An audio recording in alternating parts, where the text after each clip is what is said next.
देहात में से पगड़ी हमारे नुकसान है।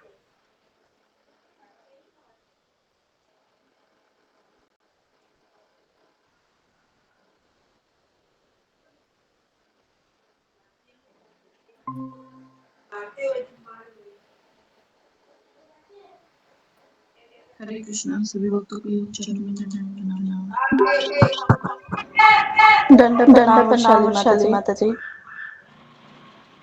दंडवत प्रणाम ब्रजमोहन जी। गबरू लंदड़ अंदर गबरू लंदड़ मीना कुमारी माता जी। हरे कृष्णा। हरे कृष्णा प्रभु जी। दंडवत प्रणाम। हरे कृष्णा सही प्रणाम माता जी। जी माता जी, नरसिंह आरती बोलिएगा। प्रभु जी पाद की जय। नमस्ते नरसिंहाय प्रह्लाद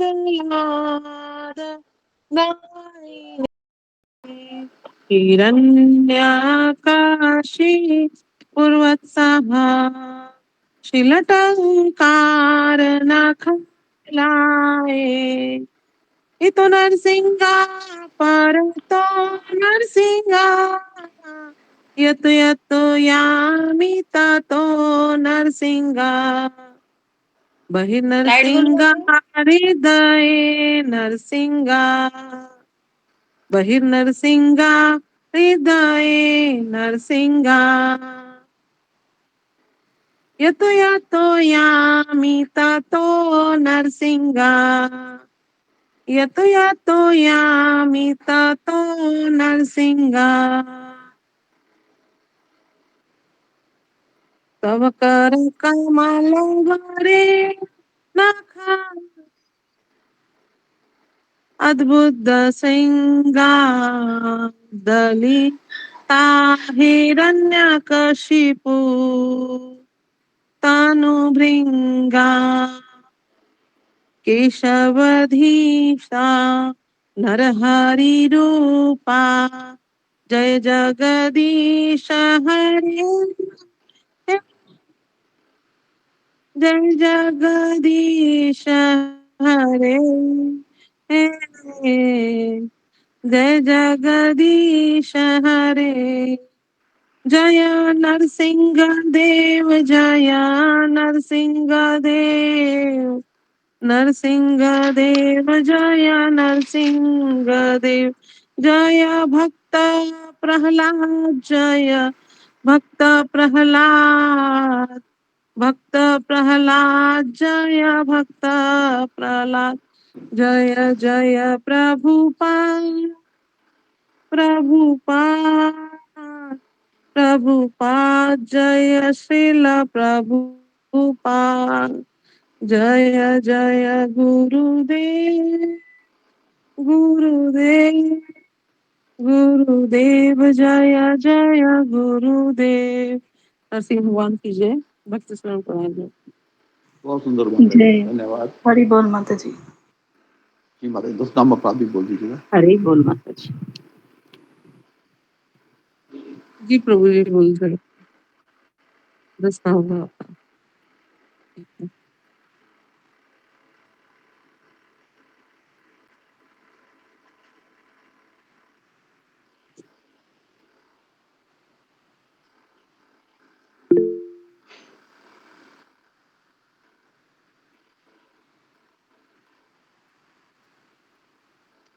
हाँ, भगवान हरे कृष्णा। भगवान के नाम जप में होने वाले 10 नाम अपराध।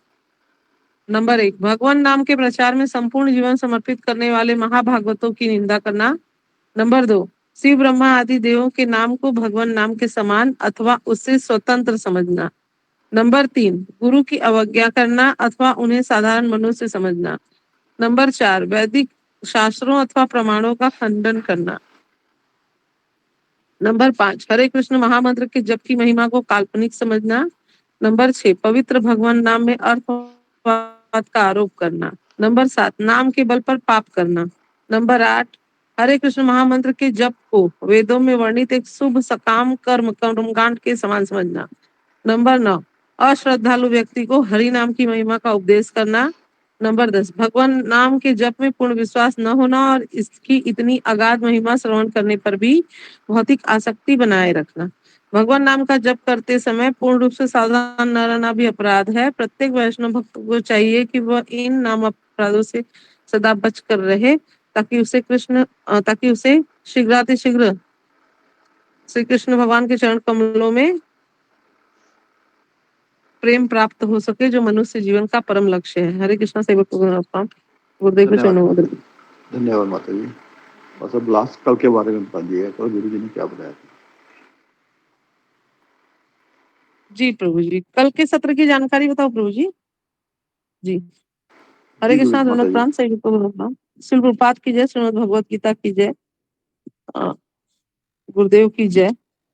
कल के सत्र में गुरुदेव ने कहा कि हम जो है श्रीमद् भगवत गीता के 18वें अध्याय को मतलब एक नजर में मतलब ऐसे देखेंगे। उसमें 2-3 श्लोक जो है प्रत्येक अध्याय से जो मुख्य होंगे वो बोले जाएंगे और आपको समझना है। इस तरीके से उन्होंने शुरू किया। प्रथम अध्याय में गुरुदेव बताते हैं कि अर्जुन अपनी सेना का निरीक्षण करता है और कृष्ण भगवान को कहता है कि मेरे रथ को दोनों सेनाओं के बीच में ले चलो। जबकि भगवान जो है वो भक्त वत्सल है, वे रथ को ले जाते हैं तथा अर्जुन जब अपने गुरु एवं पितामह को देखता है तो अपना गांडीव जो है रख के वो बैठ जाता है। उसके मन के अंदर करुणा आती है, लेकिन यहाँ पे गुरुदेव बताते हैं कि वो जो करुणा आती है धर्म की स्थापना के लिए उस करुणा का कोई महत्व नहीं है। अर्जुन युद्ध न करने के वहां पे 4 कारण देता है, जो कि गुरुदेव ने निम्नवत बताए। पहला करुणा, दूसरा सुख की अपेक्षा, तीसरा पाप का भय और चौथा जो है कुल धर्म का विनाश। इस तरीके से प्रथम अध्याय जो है वो समाप्त होता है।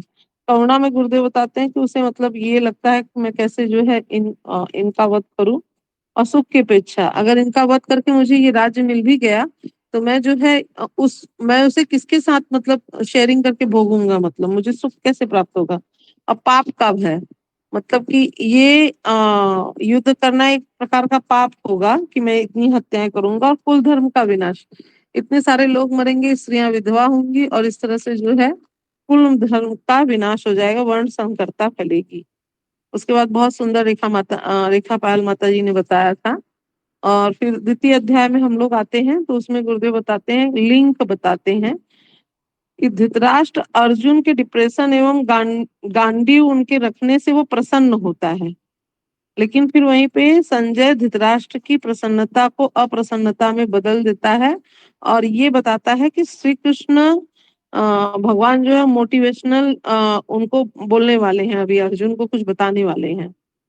और फिर यहाँ पे जो है गुरुदेव बताते हैं कि अर्जुन तब, ये लिंक उन्होंने बताया, इसके बाद उन्होंने कहा कि अर्जुन तब जो है कृष्ण भगवान को गुरु के रूप में स्वीकार करता है। और बहुत महत्वपूर्ण श्लोक गुरुदेव ने पढ़ा यहाँ पे, जो कि दूसरे अध्याय का 7वां श्लोक है। कार्पण्य दोषो अपहत स्वभाव पृच्छामि त्वां धर्म सम्मूढ़ चेता यच्छेय स्थानि निश्चितं ब्रूह तन्मे शिष्य अहम साधिमा त्वां प्रपन्नम। ये श्लोक गुरुदेव ने बताया और कहा कि अर्जुन को जो है कृष्ण भगवान इसमें जो है 4 चीजें बताते हैं। मतलब इस श्लोक का अर्थ गुरुदेव ने ये बताया कि आप जो भी कहेंगे, हे भगवान मैं आपको गुरु के रूप में स्वीकार करता हूँ, जो भी कहेंगे मैं उसी पे विश्वास करूंगा और वही करूंगा। तो यहाँ पे अर्जुन को भगवान 4 चीजें बताते हैं। नंबर 1, आत्मा का ज्ञान, अर्थात उसके अंदर आता है कि मैं शरीर नहीं आत्मा हो, मतलब तुम शरीर नहीं तुम आत्मा हो। और दूसरा है सकाम कर्मयोग। सकाम कर्मयोग के बारे में बताते हैं कि मैं कृष्ण की भक्ति करूंगा, लेकिन उसमें मुझे फल की इच्छा है, मतलब मेरी सारी इच्छाएं पूरी होनी चाहिए, ये है सकाम भक्ति। तीसरा बताते हैं अर्जुन को कि निष्काम कर्मयोग, कि मैं कृष्ण की भक्ति करूंगा लेकिन मुझे इस संसार से मुझे कुछ नहीं चाहिए, लेकिन मुझे मुक्ति चाहिए इस संसार से, मुझे इस संसार के दुखों से मुक्ति चाहिए। और चौथा फिर वो शुद्ध भक्त के गुण बताते हैं कि शुद्ध भक्त किस तरह से वो संसार में रहता है। इस तरह से दूसरा अध्याय समाप्त हुआ। और बहुत सुंदर, मतलब दूसरे अध्याय के बाद जो मुझे प्रभु जी के नाम नहीं याद है, लेकिन बहुत सुंदर उन्होंने प्रश्न पूछा था। जितने भी नए भक्त आए हैं, इतना अच्छा वो बोलते हैं, इतना अच्छा मतलब और ये उनके प्रश्न, उनके उत्तर इस गीता श्रीमद् भगवत गीता की क्लास को इतना इंटरेस्टिंग बनाते हैं कि मुझे साल भर लग गया था प्रथम अध्याय, द्वितीय अध्याय और तृतीय अध्याय समझने में, उन्होंने तो एक क्षण में ही समझ लिया जैसे लगा। तो बहुत मतलब जो भी आज मैं बोल रही हूँ, इतना उत्साह जो भी कुछ है वो गुरुदेव की कृपा से और ये नए भक्त जो ज्वाइन है उनकी कृपा से, सारे भक्तों की कृपा से। सॉरी, आप मुझे माफ करिएगा। फिर तृतीय अध्याय में हम लोग आते हैं। तृतीय अध्याय में हम लोग आते हैं, जिन्हें बताते हैं कि द्वितीय अध्याय के अंतिम श्लोक में अर्जुन को गीता का सार समझ में नहीं आता है। तो भगवान कहते हैं कि बुद्धि योग के द्वारा घोर कर्म से दूर रहो, लेकिन युद्ध के लिए सकाम प्रवृत्ति को त्यागो। अर्थात जो है, तुमको युद्ध के बाद तुमको क्या मिलेगा, राज्य मिलेगा, तुम्हारा बदला पूरा पूरा होगा, हस्तिनापुर मिलेगा, ये सब मत सोचो। जो है तो जो है वो उसके अंदर ये आता है कि मैं युद्ध करूं। गुरुदेव एग्जाम्पल देते हैं कि भगवान की पूजा करने वाला धन नहीं कमाएगा। मतलब भगवान की अगर कोई पूजा करता है उसके बदले में वो धन लेता है, तो फिर ये मतलब सही नहीं है। फिर वो कर्म बंधन में फंसता है। लेकिन अगर भगवान की पूजा वो केवल पूजा करने के लिए करता है तो वो मतलब सही है। यहाँ पे पुलिस का उदाहरण भी गुरुदेव देते हैं कि क्षत्रिय है पुलिस, मतलब अर्थात इस युग के क्षत्रिय। प्रभु जी ने काफी सुंदर प्रश्न पूछा था। तो उस अगर वो थोड़े से पैसे मतलब लेके गवर्नमेंट से वो शासन कर रहा है सबके ऊपर, वो जो है मतलब कि सबको परेशान कर रहा है, भ्रष्टाचार फैला रहा है, तो ये सही नहीं है। वो क्षत्रिय धर्म का केवल उसे पालन करना है, परिणाम का नहीं सोचना है। और फिर यहाँ पे गुरुदेव ने एक औरत का भी सिंपल उदाहरण दिया, जो कि हम लोगों को, मुझे तो अच्छे से समझ में आया वही उदाहरण, कि औरत जो है वो घर का काम करती है और तारीफ की अपेक्षा करती है, और किसी दिन उसकी तारीफ नहीं होती तो उसको दुख प्राप्त होता है। लेकिन अगर वो ये समझे कि ये मेरी जिम्मेदारी है, मैं इस कार्य को करूंगी ही, इसके बदले मुझे कुछ मिले या न मिले वो ठीक है, तो फिर उसे दुख प्राप्त नहीं होगा। तो यहाँ पे गुरुदेव बताते हैं कि कर्तव्य करो, भगवान बताते हैं कि कर्तव्य करके मरोगे तो स्वर्ग मिलेगा, और जीत गए तो आपको राज्य मिलेगा। इसलिए कर्म करो, फल की इच्छा मत करो। अर्जुन कहता है कि अपेक्षा नहीं चाहिए, लेकिन किसके लिए कार्य करूं, मतलब मेरे कार्य करने का मोटिवेशन क्या होना चाहिए। कर्तव्य के लिए कार्य करूं। इस मार्ग में मेरे कौन से शत्रु हैं, अर्जुन फिर दूसरा प्रश्न पूछता है भगवान से। तो यहाँ पे गुरुदेव बहुत सुंदर उत्तर देते हैं कि भगवान बताते हैं कि काम वासना।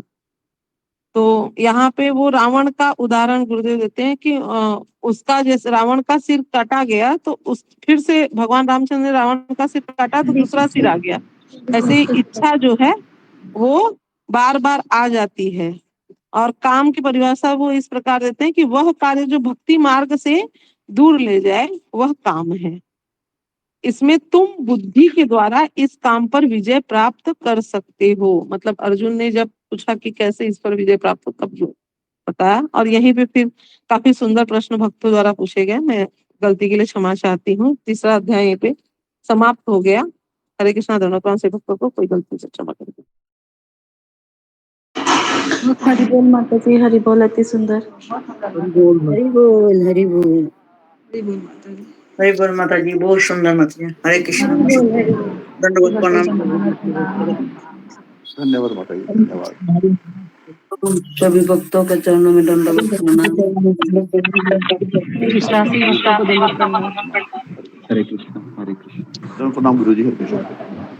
हरि बोल। हरे गुरु जी की दंडवत प्रणाम।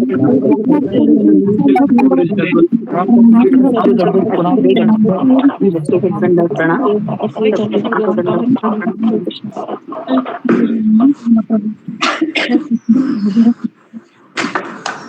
हरे कृष्ण गुरु जी दंडवत प्रणाम।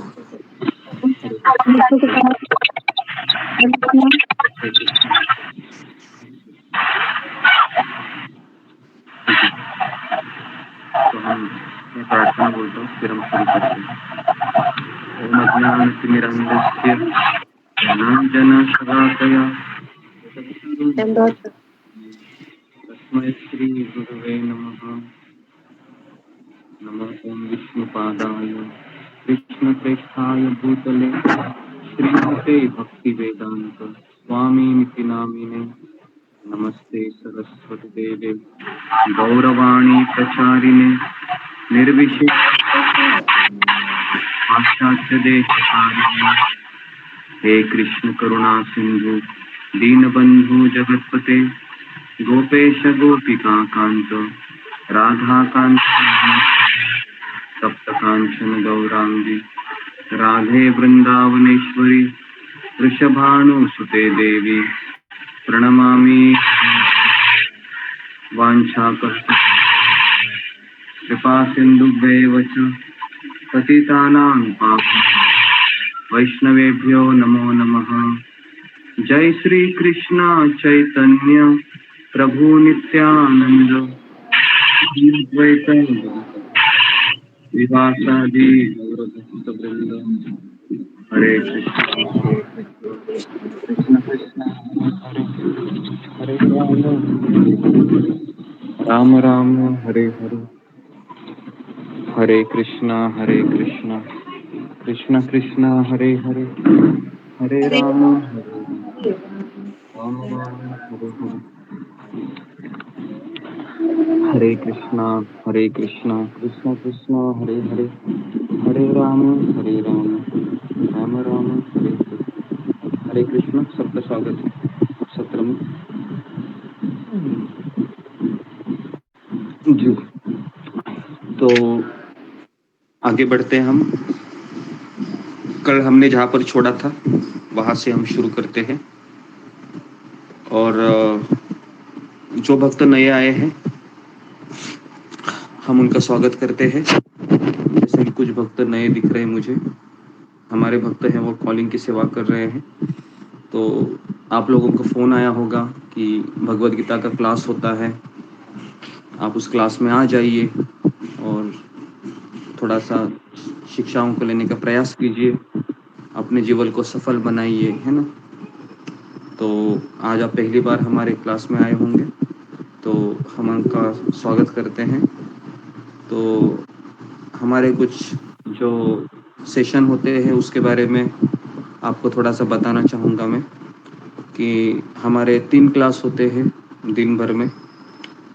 सुबह 4 बजे हमारा जपा क्लास होता है 6 बजे तक, जिसमें 80-90 भक्त आते हैं और हरे कृष्ण महामंत्र का जप करते हैं, भगवान के नाम का जप करते हैं। और फिर 9 से 10 भागवत की क्लास होती है जिसमें भी 80-90 लोग आते हैं। और 3 से 4 में गीता क्लास होती है, भगवत गीता क्लास होती है। तो इस तरीके से हमारे 3 सेशन होते हैं। और जो भक्त नए आए हैं हम उनका स्वागत करते हैं। तो मैं उनका नाम पढ़ता हूँ। जो भक्त नए आए हैं, यश रेडकर, आरती जेड़े, अंबिका पारिक, ओके, अनु बेहरा जी। नेक्स्ट वर्षा बेहरा, भूमिका झाड़े, फिर गणेश कुमावत, ज्योति गांधी, फिर कविता भगत, फिर मनोरमा तिवारी, मोतीलाल चौरासिया, नरेश भाटिया, फिर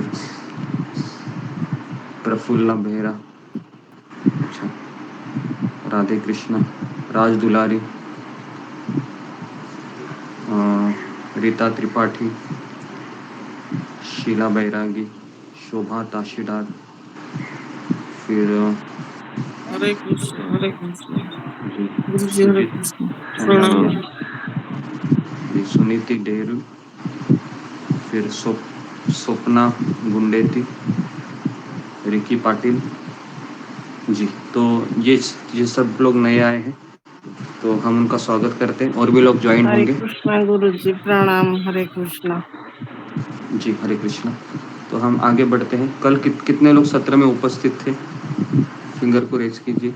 कल के सेशन में कितने लोग थे जो हमने कल पहले 3 चैप्टर बताए थे? जी,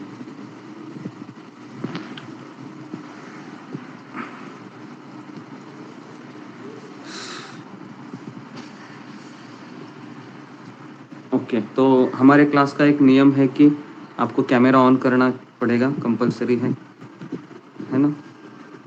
और जो भी आप प्रश्न पूछना चाहें आप प्रश्न पूछ सकते हैं फिंगर को रेज करके। कुछ चीज़ें अगर समझ में नहीं आती हैं तो भी आप हमें पूछ सकते हैं।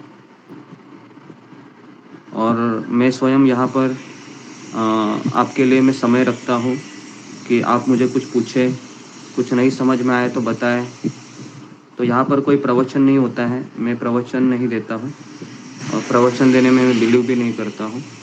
हमें ऐसा लगता है कि एक कोई विषय लेकर जब तक कि समझ में नहीं आता है हमें आगे नहीं बढ़ना चाहिए। तो इसलिए बार बार मैं उसी विषय को दोहराता हूँ और आपके सामने मैं कहता हूँ कि आपको समझ में आया, कि आपको समझ में आया। अगर समझ में नहीं आता है तो हम और उदाहरण देकर आपको समझाएंगे और फिर हम आगे बढ़ेंगे। लेकिन इसके लिए आपको भी कॉपी और पेन लेकर आना है और एक गीता का कॉपी है, भगवद गीता यथारूप प्रभुपाद जी का, इस्कॉन का गीता है, उसको आपको लेके आना है। ठीक है, तो हम शुरू करते हैं।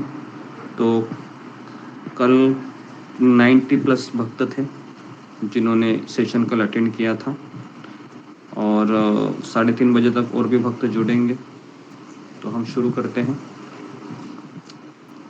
तो आज हम वापस जो कल हमने चर्चा की थी, तो कितने लोग चाहते हैं कि वापस वो चर्चा हो थोड़ा सा और डिटेल में, चैप्टर 1 से लेके चैप्टर 3 तक थोड़ा सा और हम उसके है ना अंदर जाकर चीज़ों को समझे, पहले 3 अध्याय का फ्लो कैसे होता है। तो फिंगर को रेज कीजिए और सुमिता सिन्हा मुझे होस्ट बनाइए कोई।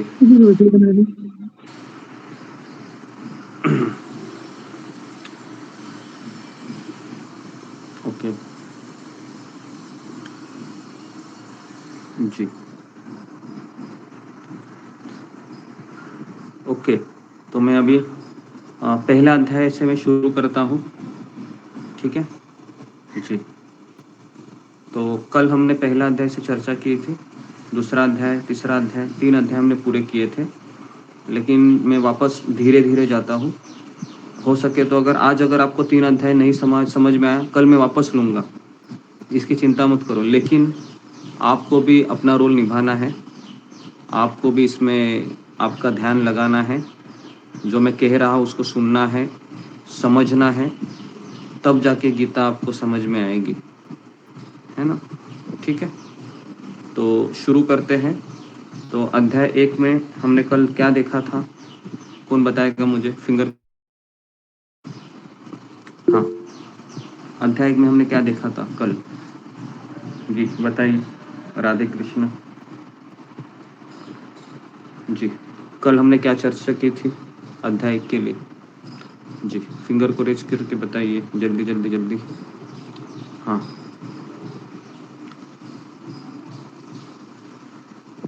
जी, वही तो बताइए।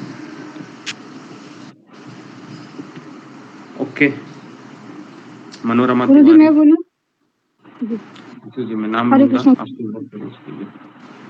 जी गुरु जी, अर्जुन अपने रथ को कृष्ण से बोलते हैं, कृष्ण को बोलते हैं कि मेरा रथ सबके बीच में लेके चलिए जहाँ पे युद्ध होने वाला था। तो वहां पे जाके वो देखते हैं सब लोगों को, वहां पे उनके गुरु रहते हैं, द्रोणाचार्य, भीष्म पितामह, सबको देखते हैं, कृपाचार्य सब रहते हैं। तो वहां पे वो विचलित हो जाते हैं और सोचते हैं कि ये जो मेरे श्रेष्ठ है इनके ऊपर मैं कैसे बाण चलाऊंगा। वो विचलित होते हैं, ये नहीं हो पाएगा। और इतनी औरतें हैं, विधवा हो जाएगी, ये पाप लगेगा। उनके अंदर करुणा आती है और उन्हें नहीं हो पाएगा। ओके जी। तो मुझे केवल पहले अध्याय में इतना ही बताइए कि अर्जुन कौन से 4 कारण देता है जिसके लिए फिर अर्जुन वह अपना गांडीव धनुष नीचे रख देता है और निराश होकर नीचे गिर जाता है। तो एक कारण तो जी जी, मैं किसी दूसरे को पूछता हूँ, है ना? ओके जी, नेक्स्ट बताइए जी। और भी लोग थे, सब लोग पार्टिसिपेट करने का प्रयास कीजिए। गलत होगा तो भी चलेगा, कोई बात नहीं, व्यक्ति गलती से ही सीखता है, ऐसे नहीं कि वो एज इट इज़ बताएगा, लेकिन आप प्रयास नहीं करोगे तो आपको पता नहीं चलेगा जी। ओके, मोहित कुमार। हरे कृष्ण प्रभु, धन प्रणाम प्रभु जी। क्या मेरी आवाज आ रही है? हाँ, आ रही है। हाँ प्रभु जी, धन प्रणाम प्रभु जी। पहले तो था करुणा, करुणा थी, दूसरा था पाप का भय कि फिर इनको मारूंगा तो मुझे पाप लगेगा, कुल का नाश हो जाएगा। और तीसरा था, चौथा था सुख की अपेक्षा कि सबको मार दूंगा तो किसके साथ आनंद लूंगा विजय का। समझ समझ उनकी गलती हो गई है। ओके जी, नेक्स्ट सुनीति देहुरे। जी, हरे कृष्णा गुरु जी, सभी भक्तों की दंडवत प्रणाम। अर्जुन के ये भय था कि करुणा थी अपने हृदय में, पाप का भय था और सुख की अपेक्षा और दया थी अपने हृदय में। गुरु जी, मुझे हिंदी में बोलना नहीं आता है, हिंदी मुझे नहीं आती है। ठीक है, कोई बात नहीं जी। ओके, तो हरे कृष्ण गुरु जी। तो देखिए, मैं अभी वापस बता रहा हूँ, ध्यानपूर्वक सुनिए। पहला अध्याय 5 मिनट में बताता हूँ मैं कि अर्जुन कृष्ण को कहता है कि सेनयोर उभयोर मध्य रथम स्थापित में अच्युत, हे अच्युत, हे कृष्ण, मेरा रथ है वो दोनों सैनिकों के बीच ले चलो। जैसे ही कृष्ण अर्जुन का रथ दोनों सैनिकों के बीच ले चलते हैं और तुरंत अर्जुन का मन भ्रमित हो जाता है ये सोचकर कि क्या मैं इनको मारूंगा? अगर मैं इनको मारूंगा तो 4 चीज़ें मुझे दिखती हैं। पहले है कि ये अपने लोग हैं तो मुझे दया आ रही है इनके ऊपर, मुझे करुणा आ रही है। ये पहला कारण देता है अर्जुन कृष्ण को। दूसरा कारण देता है कि अगर इन लोगों को मारूंगा और फिर मुझे राज्य भी मिलेगा तो फिर उसमें कोई मुझे सुख नहीं मिलेगा। तीसरा कारण देता है कि अगर इन लोगों को मारूंगा तो मुझे पाप लगेगा, मुझे नरक जाना पड़ेगा, तो मैं कृष्ण नरक जाना नहीं चाहता हूँ, मुझे नरक नहीं जाना है। और चौथा कारण देता है कि अगर कृष्ण ये लोग सब मारे जाएंगे तो सारी स्त्रियां विधवा हो जाएगी और फिर कुल धर्म का विनाश हो जाएगा, तो इसलिए मुझे युद्ध करना ठीक नहीं लग रहा है और मेरा मन भ्रमित हो रहा है, विचलित हो रहा है, रोंगटे खड़े हो रहे हैं, मेरा मुंह सूख रहा है और बहुत सारे ऐसे शारीरिक लक्षण भी अर्जुन को दिखाई देता है। क्योंकि जब मन खराब होता है तो शरीर खराब होता है जी। कितने लोगों ने ये अनुभव किया है? फिंगर को रेज कीजिए कि मन खराब होने के बाद शरीर की बीमारी भी लग जाती है ना? एक्चुअली शरीर की बीमारी तभी लगती है जब हमारा मन खराब हो जाता है, मन में चिंता, भय, परेशानी आती है ना, तो फिर शारीरिक बीमारी लगती है। ये आपने देखा होगा, है ना जी। ठीक है, तो यहाँ पर पहला अध्याय है समाप्त हो जाता है जी। अभी यहाँ पर क्या होता है ना, धृतराष्ट्र जब सुनता है संजय से कि अर्जुन हताश हुआ है तो धृतराष्ट्र को बहुत आनंद होता है। हाँ, उसके मन में लड्डू फूटते हैं। फिर क्यों लड्डू फूटते हैं? क्योंकि सोचता है कि अभी तो मेरी जीत हो गई, क्योंकि अर्जुन हताश हो गया, निराश हो गया। अभी अर्जुन युद्ध नहीं करेगा, अर्जुन युद्ध नहीं करेगा तो हम लोग तो जीत ही जाएंगे। फिर संजय कहता है कि सुनो सुनो धृतराष्ट्र, सुनो, इतने आप खुशियां मत मनाइए, क्योंकि अभी अर्जुन है वो कृष्ण के गुरु के रूप में स्वीकार करने वाला है। तो तुरंत कृष्ण को गुरु के रूप में स्वीकार करते हैं और फिर कृष्ण कहते हैं कि अर्जुन सुनो अभी। तो 4 प्रकार की चीजें दूसरे अध्याय में कृष्ण अर्जुन को कहते हैं, जिसको गीतासार कहते हैं। नंबर 1, कहते हैं कि तुम शरीर नहीं तुम आत्मा हो, तो पहला ये चीज बताते हैं, मतलब आत्मा के लक्षण बताते हैं। दूसरा चीज बताते हैं सकाम कर्म योग, मतलब अगर जीतोगे तो राज्य मिलेगा, हारोगे तो स्वर्ग मिलेगा, दोनों हाथ में लड्डू है तुम्हारे। तीसरी चीज बताते हैं लेकिन स्वर्ग लोग क्यों जाएगा तुम, तो मेरा शिष्य है, मैं तुमको निष्काम कर्म योग सिखाता हूँ। तो निष्काम कर्म योग का अर्थ कल हमने देखा कि भगवान की आज्ञा का पालन करना, लेकिन फल की इच्छा नहीं करना है। मुझे राज्य भी नहीं चाहिए और मुझे स्वर्ग भी नहीं चाहिए, तो मुझे इससे भी हायर चीज चाहिए, वो क्या है, मुक्ति। तो मुक्ति के लिए निष्काम कर्मयोग करना है। और फिर चौथी चीज बताई कृष्ण ने कि शुद्ध भक्त के लक्षण क्या होते हैं। तो यहाँ पर दूसरा अध्याय समाप्त होता है, ये भी हमने कल देखा था। अभी तीसरे अध्याय में अर्जुन भ्रमित होता है, क्योंकि बेचारे का पहला दिन था स्कूल का या कॉलेज का, और टीचर ने पूरा सिलेबस एक ही दिन में सिखाया, तो अर्जुन को कुछ समझ में नहीं आया। दूसरा अध्याय में अर्जुन भ्रमित हो गया, कहते हैं कि आपने जो जो मुझे सिखाया, अभी जो जो मुझे पढ़ाया, मुझे समझ में ही नहीं आया। और आपने जो अंतिम श्लोकों में जो कहा कि तुम जो गंदे कर्म को दूर रखो और बुद्धि योग का अभ्यास करो, तो आप मुझे एक जगह कह रहे युद्ध करो, दूसरे जगह कह रहे हैं कि आप गंदे चीज़ों को अपने आप से दूर रखो। तो दोनों चीज़ें मुझे कॉन्ट्राडिक्टरी लगती हैं, तो अर्जुन और भ्रमित हो जाता है।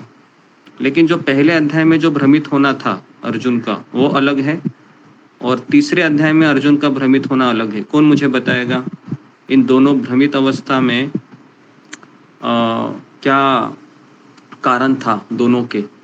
जी, फिंगर को रेज कीजिए।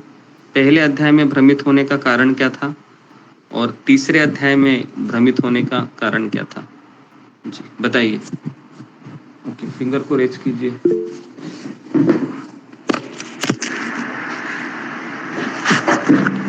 जी बताइए। जी, नए लोगों में से कोई? ओके, पद्मा पराशर। कृष्ण गुरु जी दंडवत प्रणाम, कोई भक्तों को दंडवत प्रणाम। गुरु जी पहले अध्याय में भ्रमित होने का कारण ये था कि जब वो युद्ध क्षेत्र में गए तो उनको ये दिखा कि सभी सगे संबंधी और सभी गुरुजन उनके सामने खड़े हैं, तो तब वो भ्रमित हो गए कि मुझे युद्ध इनसे नहीं करना है। और तीसरे अध्याय में इसलिए भ्रमित हुई कि कृष्ण ने उनको कहा कि तुमको युद्ध तो करना है, लेकिन युद्ध करने की प्रवृत्ति को छोड़ना है। तो फिर अर्जुन ये समझे कि मुझे युद्ध नहीं करना है, तो कृष्ण क्या करे, मुझे युद्ध करना है या नहीं करना है, ये दोनों में अंतर था। गुरु जी हरे कृष्ण। ओके जी, नेक्स्ट अरुणा यादव। हरे कृष्ण गुरु जी, दंडवत प्रणाम। आपके प्रणाम, कोई भक्तों को दंडवत प्रणाम। गुरु जी जैसे पद्मा माता जी ने बताया कि उन्होंने पहले अपने सभी संबंधियों को देख के भ्रमित हो गए थे।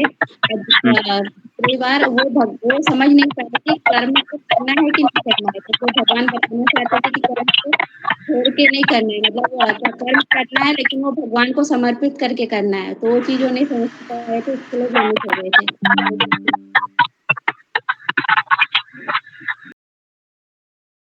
ओके जी, तो कितने लोगों को ये समझ में आ रहा है? पहले अध्याय में भ्रमित होने का कारण अलग था और तीसरे अध्याय में भ्रमित होने का कारण अलग था। ये कितने लोगों को समझ में आ रहा है? फिंगर को रेज कीजिए। जी जी, अलग था, कारण अलग था। पहले अध्याय में वो भ्रमित इसलिए हुआ था क्योंकि उसको ज्ञानी नहीं था, अज्ञानी था बेचारा अर्जुन। और तीसरे अध्याय में भ्रमित क्यों हुआ? क्योंकि ज्यादा ही ज्ञान का ओवरडोज ले लिया उसने, है ना। एक ही सिलेबस, पूरा गीता का सिलेबस एक ही दिन में उस भगवान ने पढ़ा दिया उसको, तो भ्रमित हो गया।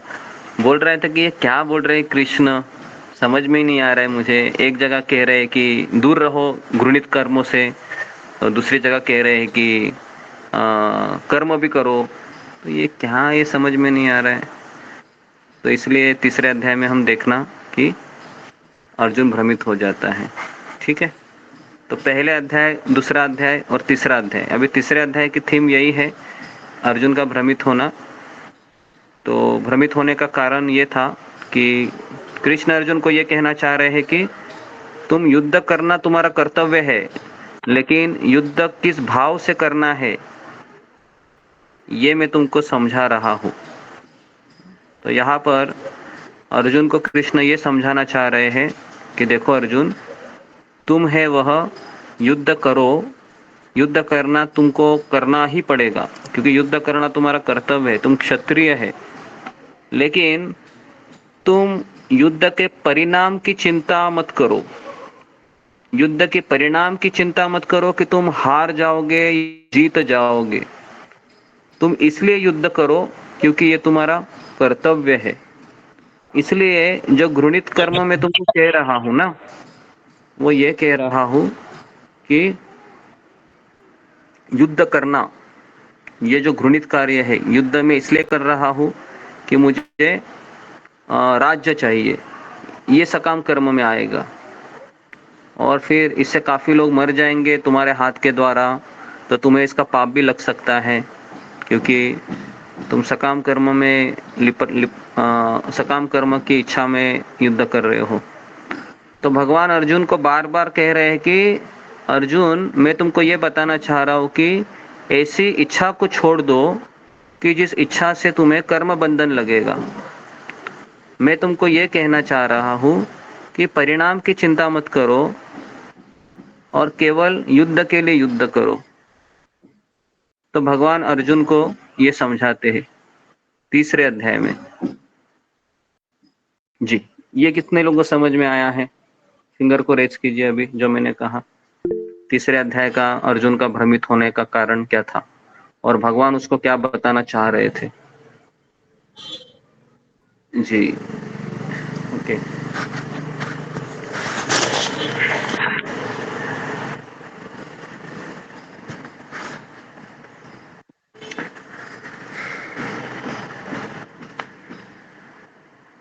जी, ओके। बाकी लोगों को समझ में नहीं आया? जी, कितने लोगों को समझ में नहीं आया है? फिंगर को रेज कीजिए।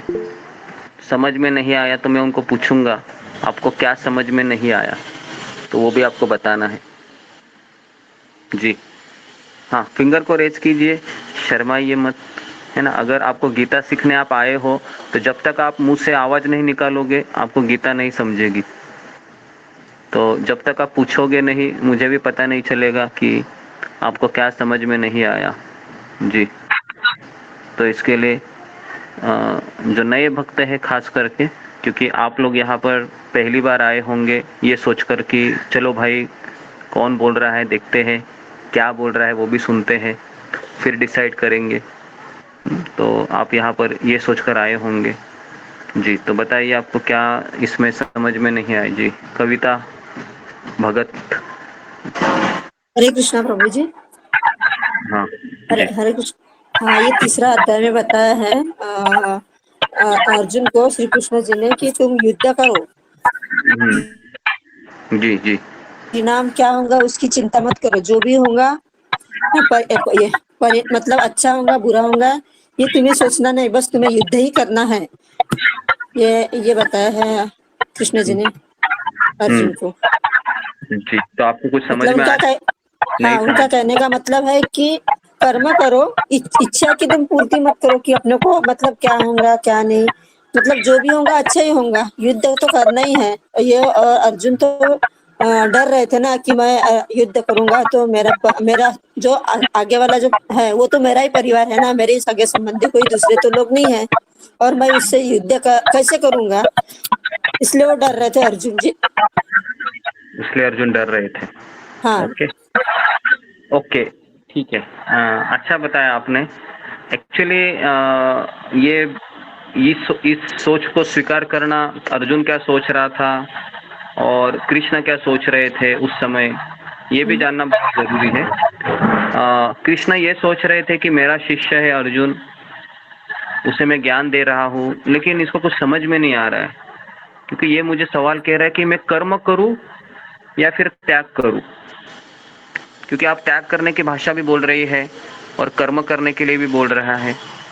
तो अभी मेरा यहाँ पर सवाल है कि कृष्ण अर्जुन को क्या त्याग करने के लिए कह रहे थे और कृष्ण अर्जुन को कैसे कर्म करने के लिए कह रहे थे, है ना। ये थोड़ा, क्योंकि यहाँ तक जब तक ये समझ में नहीं आता है ना, आगे बढ़ने में कोई दिलचस्पी नहीं है, क्योंकि आगे तो इससे भी बड़े बड़े बम है ना हमारे ऊपर गिरने वाले हैं। तो इसके लिए ये पहले चीज से हम निकलते हैं, तीसरे अध्याय से। जी हाँ, बताइए रीना सिंह। हरे कृष्ण। हृदय इच्छा भगवान कृष्ण अर्जुन से जो युद्ध करते परिणाम से उस परिणाम की इच्छा। आपका आवाज ब्रेक हो रहा है। हरे कृष्ण। अभी नहीं, ब्रेक हो रहा है आवाज आपका। हरे कृष्ण। हाँ, अभी बोलिए। जी, भगवान कृष्ण जी की इच्छा को त्यागते हैं। नहीं, उनको यहाँ पे देखने वाले यहाँ पे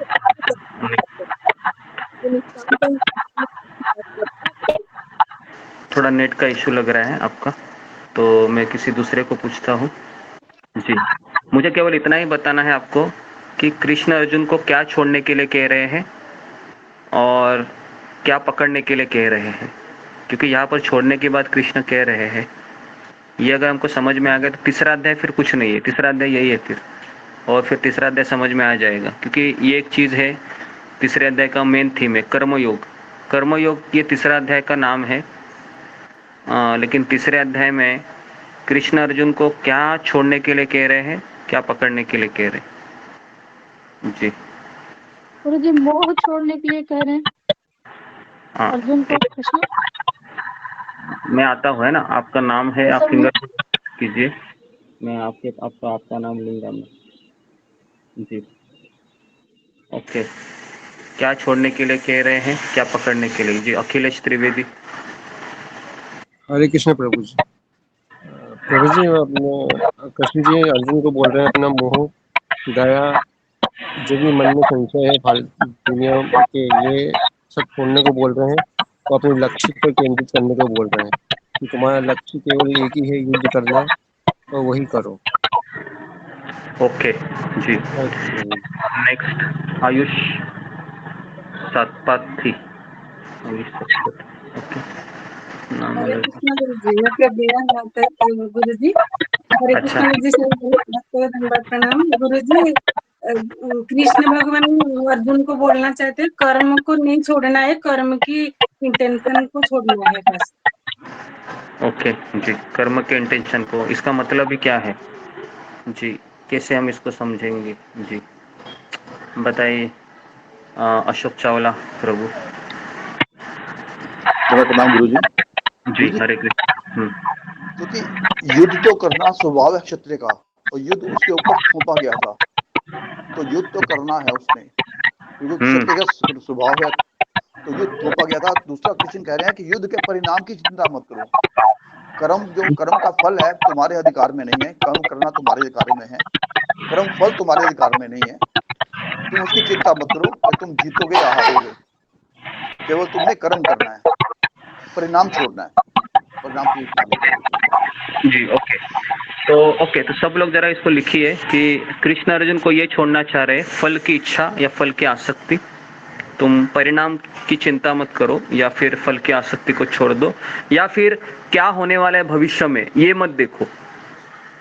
ठीक है, तो इसको मैं अलग अलग तरीके से आपको बताने का प्रयास कर रहा हूँ, एक ही चीज को। कृष्ण अर्जुन को ये बताना चाह रहे फल की आसक्ति छोड़ो, या फिर परिणाम की चिंता मत करो, या फिर ये मत सोचो कि भविष्य में क्या होने वाला है। ओके, तो हमारी चिंता परेशानी का मूल कारण क्या है? मेरा क्या होगा, मेरा क्या होगा, मेरा क्या होगा, मुझे भविष्य में क्या मिलेगा, क्या मिलेगा, क्या मिलेगा, क्या मैं हार जाऊंगा, मैं हार जाऊंगा, मैं हार जाऊंगा, क्या मैं जीत जाऊंगा, जीत जाऊंगा, जीत जाऊंगा। तो इसी के चलते फिर सुख दुख के हम भागीदार बनते हैं बेसिकली। तो यहाँ पर कृष्ण अर्जुन के आध्यात्मिक गुरु है, और कोई गुरु ये नहीं चाहता है कि मेरा शिष्य है इस संसार के चक्रों में फंसा रहे। तो हरे कृष्ण गुरु जी। हाँ बोलिए। मैं कविता बात करूं, मतलब इसमें कृष्ण भगवान का ये कहना है अर्जुन जी को कि अर्जुन को कि मतलब तुम कर्म किया करो, फल की अपेक्षा मत करो। जब कर्म अच्छा करोगे तो फल तो अच्छा ही मिलने वाला है ना, कहने का मतलब यही हुआ ना। नहीं, इसकी भी कोई गारंटी नहीं है कि मैं कर्म करूंगा पूरा, तो क्योंकि वो भगवान के ऊपर डिपेंड करता है, क्योंकि फल देने वाला कृष्ण है ना। अगर कृष्ण ने कहा कि ये बहुत अच्छा काम कर रहा है, लेकिन अगर मैं इसको सफलता दूंगा तो ये और इसमें अहंकार आ जाएगा, जिसको हो सकता है। तो इसके लिए कृष्ण बोलेंगे इसको तो हारने दो, हारेगा तो थोड़ा सा विनम्र रहेगा, ये भी हो सकता है। तो इसके लिए परिणाम ये नहीं कि मैं 100% दूंगा तो अच्छा ही होगा, क्योंकि कृष्ण का प्लान हमें पता नहीं है कि वो मेरे बारे में क्या सोच रहे हैं, है ना। लेकिन हाँ, तो इसके लिए हमें हमारा 100% देना चाहिए, बेस्ट देना चाहिए, लेकिन क्या होने वाला है ये हम कृष्ण के ऊपर छोड़ देंगे। उसी को कहते हैं निष्काम कर्मयोग। और अगर ये चीज अगर हम फॉलो करेंगे अपने जीवन में, तो इसकी गारंटी देते हैं कृष्ण कि आपका जीवन बहुत बेहतर होगा, क्योंकि हम सब परिवार के लोग ही हैं, हम सब परिवार में जी रहे हैं। और कौन मुझे बताएगा परिवार में कलह का मुख्य कारण क्या होता है। जी, अभी हम थोड़ा सा प्रैक्टिकल में आते हैं। अभी आप बताइए, परिवार में रहते हुए कलह या फिर मनमुटाव या फिर क्रॉसली कहूँ झगड़ा, तो क्या कारण होता है। जी, थोड़ा सा मुझे बताइए, फिर मैं अब ये भगवत गीता का 3 अध्याय को हम फिर वहां पर अप्लाई करेंगे, ठीक है जी। क्या कारण जी, नरेश भाटिया कुछ, या फिर शीनू मिश्रा। परिवार में चलने का सबसे बड़ा कारण है हमारी खुद की परिवार के लोगों से अपेक्षा है। हम उसका अपेक्षा नहीं करते, इसलिए हम लोग कहीं सोचते हैं। आवाज सुनाई नहीं दिया मुझे, और आप कैमरा ऑन करके बोलिए शीनू मिश्रा। नेक्स्ट उषा ठाकुर।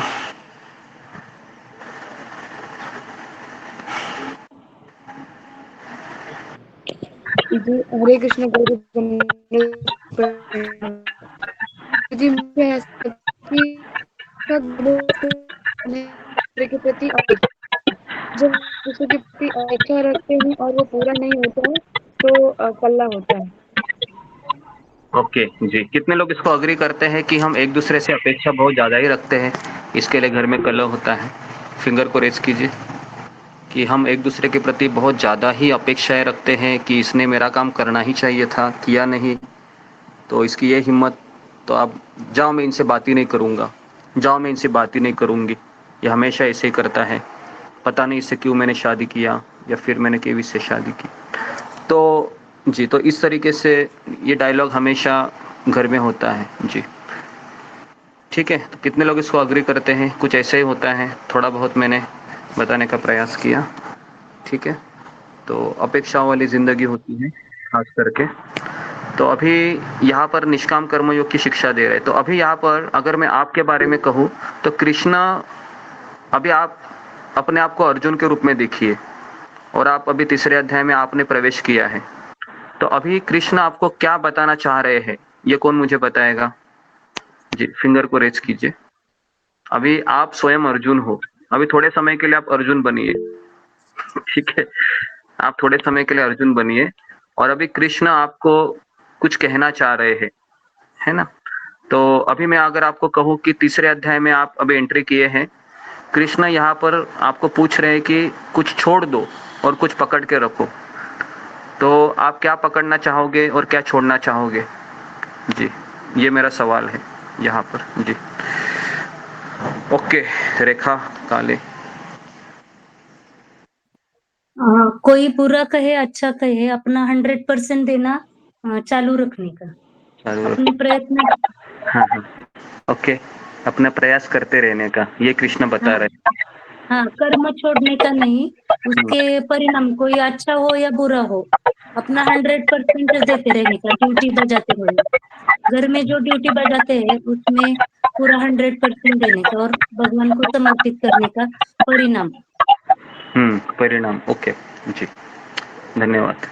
और कोई जी, इसके अलावा कोई उत्तर, एक्स्ट्रा कोई उत्तर हो सकता है, या फिर यही उत्तर है सबका कि कृष्ण हमको ये बोलते हैं कि तुम तुम्हारे कर्तव्य को निभाते रहो, ये मत सोचो कि तुम्हें उनसे क्या मिलेगा, तुम्हें उनसे अच्छे शब्द मिलेंगे, कड़वे शब्द मिलेंगे। कितने लोगों का ऐसा अनुभव है कि कड़वे शब्द अगर मुझे मिलते हैं तो मुझे बहुत गुस्सा आता है फिर जी, परिवार में कितने लोगों का ये कंप्लेंट है कि आप तो कह रहे हैं कि हमें कड़वे शब्द मिलेंगे तो हमें गुस्सा आता है, तो अभी अगर आपको कड़वे शब्द मिलेंगे तो फिर आप क्या करेंगे? निष्काम मतलब तीसरे अध्याय के अनुसार जी, फिंगर को रेज कीजिए। तीसरे अध्याय के अनुसार अगर आपको कड़वे शब्द मिले, इसका अर्थ है कृष्ण ने आपको कड़वे शब्द दिए, क्योंकि फल देने वाला तो कृष्ण है, लेकिन कृष्ण स्वयं तो नहीं आएंगे, लो भाई फल ले लो। कृष्ण तो किसी के माध्यम को चुनेंगे, और अक्सर कृष्ण किनको चुनते हैं? कृष्ण हमेशा परिवार के लोगों को ही चुनते हैं, ये भी मैं आपको कह रहा हूँ। और फिर आपको कहेगा कि ये कैसा आदमी है, कभी सुधरेगा पता नहीं, कई सारे सवाल हमारे ऊपर खड़े हो जाते हैं जी। लेकिन फल देने वाला कौन है? कृष्ण है। तो फिर हम क्या करें? अभी मैंने तो अपना 100% दिया, लेकिन बदले में मुझे क्या मिला है?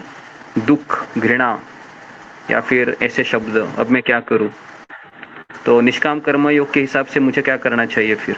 फिंगर को रेज कीजिए, ये मेरा सवाल है, क्योंकि यहाँ पर अभी कृष्ण तीसरे अध्याय के अनुसार हमें क्या करना चाहिए फिर, अगर मुझे कड़वे शब्द मिलते हैं तो? ये मेरा सवाल है। हाँ बताइए थोड़ा सा जी। कितने लोगों को क्वेश्चन समझ में आया? पहले फिंगर को रेज कीजिए, मेरा क्वेश्चन समझ में आया। हाँ, कि मैं क्या बताना चाह रहा हूँ। अभी कड़वे शब्द मिले आपको, है ना, आपने अपना 100% दे दिया अभी गीता के तीसरे अध्याय के अनुसार, और आपको जीवन में क्या मिला फिर? दुख मिला, परेशानी मिली, कैसा आदमी है, कैसे लोग हैं, कितना साल में इनके साथ रहूं, क्या जिंदगी भर मुझे ऐसा ही करना पड़ेगा, और आप निराश हो रहे हैं। तो फिर किस तरह से हम इससे, भगवान के इस तीसरे अध्याय के अनुसार किस तरह से मैं यहाँ से निकलूंगा? जी, रेखा पायल। हरे कृष्ण गुरुदेव, से भक्तों गुरुजी, परिवार में जो हमें कड़वे शब्द मिलते हैं, तो ये तीसरे अध्याय के अनुसार तो हमारा ये है कि हमें अपना कर्म 100% करना चाहिए, जो हम बिल्कुल सही कर सके। बाकी हमें उसमें कड़वे शब्द मिलते हैं, क्या मिलते हैं, उसको एक्सेप्ट करना चाहिए, और उसमें हमें मतलब ज्यादा सोचना नहीं चाहिए, उस फल की हमें ज्यादा चिंता नहीं करनी चाहिए कि हमें क्या मिल रहा है, वो हमें कृष्ण पर छोड़ देना चाहिए, हमें अपना 100% कार्य करना चाहिए। हरे कृष्ण। अगर कड़वे शब्द मिले तो क्या करना चाहिए? जी, कड़वे शब्द जी, ज्योति गांधी। हमें इंद्रियों को वश में रखना चाहिए, और कोई भी कुछ कहे सुनना नहीं चाहिए, और भगवान के और अपने मन को लगाना चाहिए। ओके, ठीक है जी। ओके, तो इसका उत्तर है, समय हो गया, तो इसका उत्तर है कि अगर मुझे कड़वे शब्द मिलते हैं तो क्या मुझे करना चाहिए? कड़वे शब्द पानी में डालकर ऐसे चम्मच से हिलाकर पी जाना चाहिए, ऐसा कुछ कह रहे कृष्ण अर्जुन को? तो ऐसा कुछ कह नहीं रहे हैं, है ना, कि वो कड़वे शब्दों को मैं बहुत गुस्सा होके मैं किसी पानी के गिलास में डाल दूं, थोड़ा शक्कर डालूं उसमें, और चम्मच लेके उसको ये करूं और पी जाऊं, क्या ऐसे करने को बोल रहे तो ऐसा भी करने को नहीं बोल रहे। तो कृष्ण अर्जुन को ये बोल रहे हैं कि शुरुआत से ही तुमको, अगर तुम इस मन को, मतलब एक मनोभाव होता है कि माइंड सेट बोलते हैं उसको, माइंड सेट मतलब पहले से मुझे यही अपने मन को बनाए रखना है कि मुझे अभी कड़वे शब्द मिलने ही वाले हैं। हमारा प्रॉब्लम क्या है? हम सोचते हैं कि मुझे मीठे शब्द मिलने वाले हैं, इसके लिए गड़बड़ होती है। पहले से ही मन बनाए रखिए कि मुझे यहाँ से कड़वे शब्द मिलने वाले हैं, बराबर है। वस्तु वस्त है वही सोच के रखने का, तो क्या होगा, शायद हमें 50-70% उस परिस्थिति को हैंडल करने की शक्ति मिलेगी, बराबर है। हमारा प्रॉब्लम क्या होता है, हम सोचते हैं कि मैं 100% दूंगा, मुझे फायदा ही मिलना चाहिए, मतलब हम सकाम कर्म में आ गए फिर, लेकिन हम ये सोचेंगे कि मुझे दुख मिलेगा कोई बात नहीं, सुख मिलेगा कोई बात नहीं, ये तो मुझे तो अपना कर्तव्य ड्यूटी निभाना है, मैं क्यों इसके झमेले में पड़ूं, है ना, कि ये व्यक्ति कभी मुझसे अच्छा बात करेगा, इसका मूड होगा तो फिर मुझसे बुरा बात करेगा, इसका मूड के ऊपर मैं क्यों डिपेंड रहूं, क्यों मेरे जिंदगी का रिमोट कंट्रोल में ऐसे व्यक्ति के हाथ में दूं कि वो दबाए मैं रोऊं, वो दबाए मैं हंसूं। क्या लगता है आपको? लगता है आपको ऐसे? क्यों मैं अपनी जिंदगी का रिमोट कंट्रोल उसको दे दूं कि वो टीवी की तरह वो मेरा बटन दबाए खट करके और मैं हंसूं और फिर मैं रोऊं? तो मुझे ऐसा नहीं करना है ना, मैं क्यों ऐसी जिंदगी मैं क्यों जीऊं, है ना। तो कृष्ण अर्जुन को यही बताना चाह रहे हैं, अर्जुन के माध्यम से मुझे भी, हम सबको, कि तुम अपना 100% दे दो, क्योंकि देखिए एक दिन में हम परिवार में कम से कम हमको 40-50 या ज़्यादा भी कार्य करने पड़ते हैं, चाहे वो मानसिक कार्य हो या शारीरिक कार्य हो, और हर कार्य में एक मेंटेलिटी होती है कि मुझे अच्छा ही मिले। तो ये अच्छा मिले है ना, ये हमको धीरे धीरे अभ्यास करना चाहिए। छोड़ दूं, ठीक है। तो यहाँ पर भगवान कहते हैं कि मुक्ति अथवा बंधन ये किसी कार्य के द्वारा नहीं, बल्कि उसके कार्य करने की चेतना के द्वारा निर्धारित होता है। इसको आप जरा लिखिए, मैं वापस कह रहा हूँ, मुक्ति अथवा बंधन ये किसी के कार्य के द्वारा निर्धारित नहीं होता है, बल्कि उसके कार्य करने की चेतना के द्वारा निर्धारित होता है।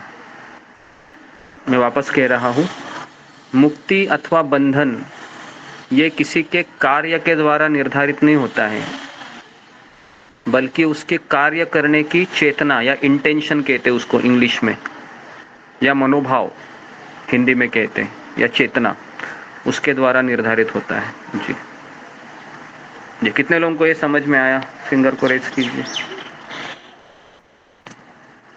जी, जो मैंने अभी कहा, मुक्ति अथवा बंधन ये कोई कर्म के ऊपर आधारित नहीं होता है, मैं क्यों कर रहा हूँ, किसके लिए कर रहा हूँ, इसके ऊपर आधारित होता है। ठीक है जी, आई बात समझ में? ओके, यहाँ पर किसी का कुछ सवाल है अभी तक? तीसरे अध्याय में ही हम हैं, ये तीसरा अध्याय ही मेन थीम है। तीसरा अध्याय कर्मयोग है, और हम सब लोग कर्मयोगी है एक तरीके से, क्योंकि घर में सब काम करना पड़ता है ना, सारे काम हमको ही करने पड़ते हैं घर में।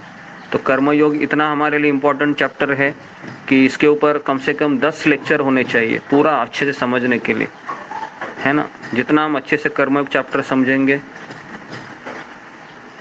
तब फिर हम आगे बढ़ सकते हैं। लेकिन कर्मयोग के समझने के लिए चौथा चैप्टर इम्पोर्टेंट है, उसका नाम है ज्ञान योग। पहले आप तीसरा चैप्टर के थीम को समझिए। जी, यहाँ पर किसी को सवाल है इस अभी तक जो हमने डिस्कस किया उसके ऊपर? जी, प्रीति अग्रवाल। हरे कृष्णा गुरु जी, दंडवत प्रणाम। गुरु जी, जैसे अभी आप बता रहे थे कि अपना रिमोट कंट्रोल किसी और के हाथ में नहीं देना है, अपने हाथ में ही रखना है, और पहले से हम सोच के रखें कि हमें बुरा ही मिलने वाला है, तो बुरा मिलेगा तो दुख नहीं होगा। तो गुरु जी, मेरा सवाल ये है कि मतलब ये कहना बहुत मतलब आसान होता है, इसको अप्लाई करना उतना ही मुश्किल है। अगर ये अप्लाई हो जाए तो फिर तो कोई जीवन में दुख ही नहीं है, फिर तो सब शांति है, सुख है। लेकिन सब जानते हुए भी गुरुजी अप्लाई नहीं होती है ये बात। जी, अप्लाई इसलिए नहीं होती है क्योंकि हम साधना में कमजोर हो जाते हैं। जैसे कि यहाँ पर मैंने जो चर्चा हम कर रहे हैं, ये हमको बुद्धि के द्वारा हम इसको समझते भी है कि हाँ ये सही है, आप बराबर कह रहे हैं, लेकिन इसको मैं अप्लाई करने में बहुत दिक्कत हो रही है। तो मैं बार बार कहता हूँ कि भगवद गीता जीवन में वही व्यक्ति उतार सकता है जो सुबह ब्रह्म मुहूर्त पर उठकर अपनी साधना को बनाए रख सकता है। अगर वो व्यक्ति नहीं कर पाता है तो ये सब चीज़ें फॉलो करने के लिए उसको बहुत कठिनाई होगी। ये मेरा 20 साल का अनुभव है जो मैं बता रहा हूँ आपको। 20 साल के अनुभव से हमने काफ़ी बार गीता को समझने का प्रयास किया है, लेकिन जब हम साधना को बनाए अच्छे से रखे, सेवा करते रहे, तो कृष्णा में शक्ति प्रदान करते हैं गीता को जीवन में उतारने के लिए। स्वयं पहले हमें अपने आप को पूछना चाहिए कि क्या मेरी साधना अच्छी है। अगर मेरी साधना अच्छी है तो ये सवाल हम कर सकते हैं। ठीक है, ओके। धन्यवाद। नेक्स्ट मोहित कुमार। हरे कृष्ण प्रभु जी, दंडवत प्रणाम, श्री भक्ति दंडवत प्रणाम। प्रभु जी, मेरा प्रश्न था, यदि कोई ब्रह्मचारी रहता है तो क्या उससे भी कर्म बंधन लग सकता है क्या? समझा नहीं मैं। प्रभु जी, यदि जैसे मान लीजिए कोई स्कूल ब्रह्मचारी है और वो हाँ। भगवान के लिए कर्म कर रहा है, तो क्या उसका कर्म फल भी उसे बांध सकता है, जिसका इंटेंशन अलग रहा तो? कोई ब्रह्मचारी हो, कोई गृहस्थ हो, कोई सन्यासी हो, या कोई वानप्रस्थी हो, कोई इंजीनियर हो, कोई डॉक्टर हो, कोई भक्त है, कोई भी क्यों ना हो, ये तो उसका एक्सटर्नल पोजीशन है। क्योंकि यहाँ पर लिखा है कि मुक्ति अथवा बंधन ये किसी के कार्य के द्वारा नहीं। वो क्यों कर रहा है? भगवान के लिए कर रहा है क्या? भले वो कोई ब्रह्मचारी भी है, भगवान का भक्त है, लेकिन केवल कपड़े बदलने से या फिर केवल मंदिर में जाने से कोई भक्त नहीं बनता है। पहले तो उसको इंटेंशन होनी चाहिए, चेतना क्या है उसकी, है ना। मैं अपनी बात कर रहा हूँ, यहाँ पर हम किसी को जज नहीं कर सकते, जज करना हमारा काम नहीं है। लेकिन भले ही किसी ने कपड़े पहन लिए हो, इसका ये मतलब नहीं है कि ये भक्त बन गए। जब तक कि वह अपने जीवन में कृष्ण के लिए कर्म नहीं कर रहा है या भक्तों की सेवा में नहीं लगा है, तब तक ये समझना कठिन होगा कि वह बंधन में आ रहा है या मुक्ति का कारण है उसका कर्म। तो इसके लिए वास्तव में कर्मों का त्याग नहीं करना चाहिए, बल्कि कर्म के फल के प्रति आसक्ति का त्याग कृष्ण यहाँ पर कह रहे हैं करने को। तो इसके लिए आवश्यक ज्ञान तथा शुद्धिकरण के बिना किया गया कर्म त्याग आध्यात्मिक प्रगति के मार्ग पर विनाश का कारण बनेगा। तो इसीलिए हमें कर्म का त्याग बिल्कुल नहीं करना है जब तक कि कोई आध्यात्मिक गुरु या कोई व्यक्ति आपको ना बोले, तब तक कर्म करते रहना चाहिए हमें। क्योंकि अगर हमने असामयिक त्याग कर दिया किसी को बिना बताए, तो फिर हमारा सर्वनाश भी हो सकता है। तो ये भी उतना ही समझना जरूरी है जी। नेक्स्ट विशाली तट।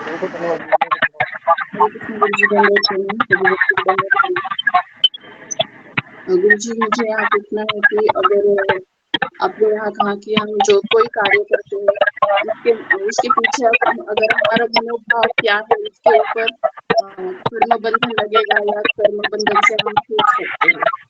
तो मेरा यहाँ सवाल है कि अगर कोई भक्ति मार्ग में नहीं है, अगर वो निष्काम कर्म करता है, तो क्या वो मुक्ति प्राप्त कर सकता है?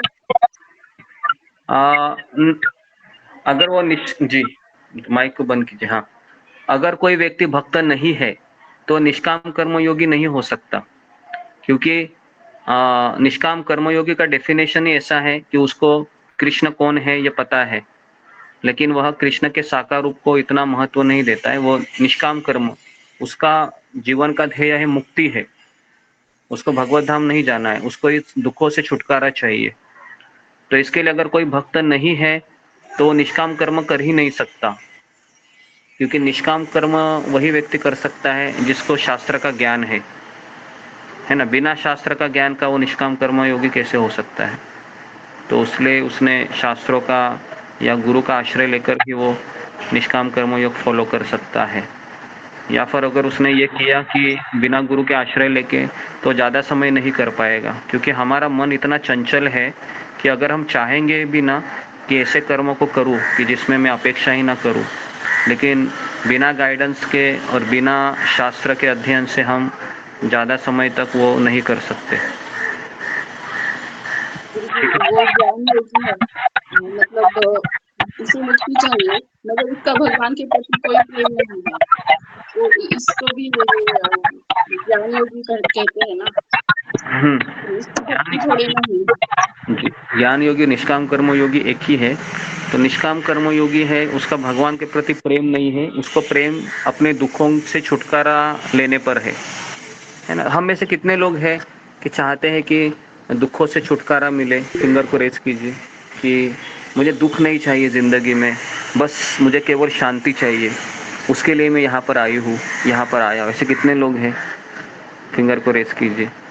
हाँ, कितने लोग चाहते हैं कि मुझे दुखों से छुटकारा चाहिए, मुझे मुक्ति चाहिए इस संसार से, थक गया हूँ मैं, थक गई हूँ संसार का बोझ उठाते उठाते।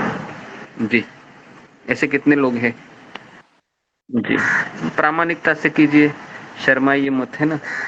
जी, कृष्ण मिलेंगे बाद में, भगवत धाम में बाद में जाऊंगा, लेकिन अभी एटलीस्ट मेरा ये बर्डन आप दूर कीजिए। थक गया हूं मैं, कितना मैं सहूं इनको, है ना। कोई तो मुझे आजाद कर दे, मैं आजाद पंछी की तरह आकाश में उड़ना चाहता हूँ या उड़ना चाहती हूँ। इस तरीके से। ओके, काफी लोग हैं। जी जी जी जी जी जी जी। तो मैंने कहा ना कि तो हम एक्चुअली मुक्ति के लिए क्वालिफाइड है सब, हम सब लोग मुक्ति मुक्ति ही चाहते हैं, है ना। मुक्ति चाहते हैं हम इस संसार के 3 तापों से, ये हमारा एक्चुअली गोल है ना। क्योंकि कृष्ण भक्ति में मुक्ति से भी ज्यादा हमें कृष्ण के लिए संघर्ष करना ज्यादा पड़ता है भक्ति मार्ग में। तो इसके लिए जो ज्ञान योगी लोग होते हैं ना, वो भक्ति करने की इच्छुक नहीं होते। वो कहते हैं कि हम फल नहीं लेंगे, लेकिन मुझे मुक्ति चाहिए। तो फिर वो ब्रह्म ज्योति में विलीन हो जाते हैं। तो आप में से कितने लोग जाना चाहते हैं ब्रह्म ज्योति में, जहाँ पर शांति ही शांति है, वहां पर ना जन्म है, ना मृत्यु है, ना बुढ़ापा है, ना बीमारी है, बस केवल वहां पर भगवान नहीं है, भगवान के भक्त नहीं है, और कोई सेवा नहीं है। एक 5 स्टार होटल की तरह आपको वहां पर रखा जाएगा, है ना। आप दिन भर वहां पर ब्रह्म ज्योति में घूमते रहिए, कोई समस्या नहीं है। तो ऐसे कितने लोग चाहेंगे? हाँ, फिंगर को रेज कीजिए। हाँ, लेकिन आपको जन्म नहीं है, मृत्यु नहीं है, बीमारी नहीं, कुछ नहीं है, इसका वहां पर गारंटी है। जी, अभी तो आप कोई भी नहीं फिंगर को रेज कर रहे हैं, लेकिन जब मैंने पहले बताया था तो काफी लोग, 30-40 लोग थे। तो अभी मैं भी कंफ्यूज हो रहा हूँ कि आप किसके लिए फिर आए हैं। क्या आपको भगवान भी चाहते हैं? अगर आपको भगवान चाहिए, कितने लोगों को कृष्ण चाहिए विथ सफरिंग या फिर कष्ट? कृष्ण भी चाहिए और कष्ट भी चाहिए, ऐसे कितने लोग हैं? फिंगर को रेज कीजिए। मुझे कृष्ण चाहिए, मुझे भक्ति चाहिए, मुझे भक्त लोग चाहिए, मुझे गुरु चाहिए, भले ही मुझे कष्ट मिले, भले ही मेरे संसार के ताप ऐसे ही रहे, चलेगा मुझे, लेकिन इनके अलावा मुझे कहीं नहीं जाना है। जी, ऐसे कितने लोग हैं? हाँ, ओके, फिर अभी आप क्वालिफाइड है। ओके जी, धन्यवाद। आई बात समझ में आपको मैं क्या बताना चाह रहा हूँ? जी, आप लोगों को अभी समझ में आया होगा। अगर आपको मुक्ति चाहिए तो कृष्ण नहीं मिलेंगे, आपको ब्रह्म ज्योति में जाना होगा, एक 5 स्टार होटल की तरह जिंदगी होगी आपकी, लेकिन आप बोर हो जाओगे वहां पर।